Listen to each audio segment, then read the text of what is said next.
घडामोडींमध्ये एक घडामोड खूप चर्चेत आहे, त्याबद्दलचा स्पेशल रिपोर्ट आहे बघा। पर्युषण पर्वात मांस मटण विक्रीवर पालिकेनं बंदी आणल्यास आक्रमक पवित्रा घेण्याचा इशारा देण्यात आलाय। मराठी एकीकरण समितीनं भाईंदरमध्ये पत्रकार परिषद घेऊन आंदोलनाची भूमिका घेतली आहे।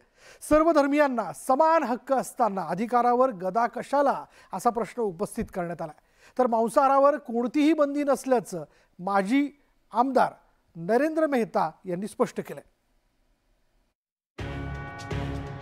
स्थानिकांच्या खाद्य संस्कृतीवर अतिक्रमण होत असल्याचा आरोप मराठी एकीकरण समितीने केलाय। राज्यात अनेक वर्षांपासून जैन धर्मीय राहतात, त्यांनी कधीही मांसाहार किंवा मांस विक्रीला विरोध केलेला नाही। याकडे मराठी एकीकरण समितीने लक्ष वेधलंय। मागील 10 ते 15 वर्षात मांसाहाराला विरोध आणि पर्युषण काळात पशुहत्यांना बंदी हे फॅड वाढल्याचा आरोपही मराठी एकीकरण समितीने केला।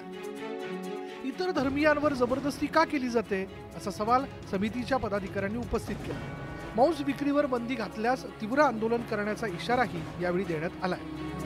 तुम्हाला तुमचा धर्म पाळण्याचा अधिकार आहे, प्रत्येकाने आपला धर्म पाळावा, पण तो आपल्या घरामध्ये पाळावा। इतर समाजावरती, इतर धर्मावरती तो लादण्याचा जो प्रयत्न सुरू आहे, हे शहर स्थानिक आगरीकोळ्यांचं शहर आहे। इथे माशी विक्रीवरती उदरनिर्वाह चालतोय। तुम्ही 7-7 दिवस 10-10 दिवस त्यांची उदरनिर्वाह बंद करणार आहेत का? लाज वाटली पाहिजे प्रशासनाला देखील। आणि याचा आम्ही मराठी एकीकरण समितीच्या मार्फत विरोध करतोय, निषेध करतोय। हे जर तुम्ही लागू केलं तर खरंच आम्हाला उग्र आंदोलन करावं लागेल।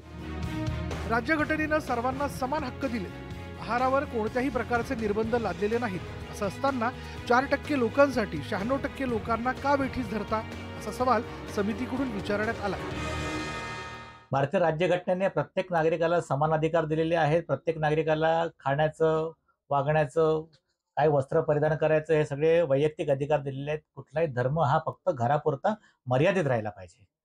तुम्ही जर धर्माचं राजकारणामध्ये वापर करायला सुरुवात केला तर नक्कीच त्या मताचं ध्रुवीकरण करणं हा तुमचा उद्देश अगदी स्पष्ट होतोय।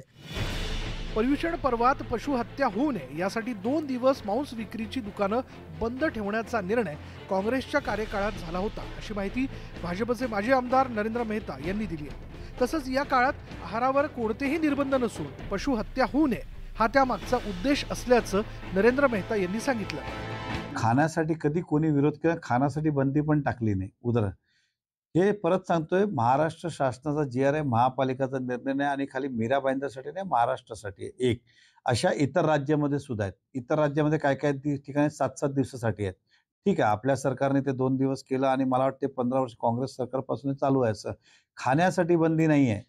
उदाहरण पशुहत्या होऊ नये, 2 दिवस कत्ल होऊ नये, हे त्याची भावना आहे। मराठी एकीकरण समितीनं पर्युषण पर्वावर आक्रमक भूमिका घेतली, त्यामुळे या वादावर समन्वयानं तोडगा काढण्याची गरज निर्माण झाली आहे। विजय देसाई, न्यूज 18 लोकमत, वसई।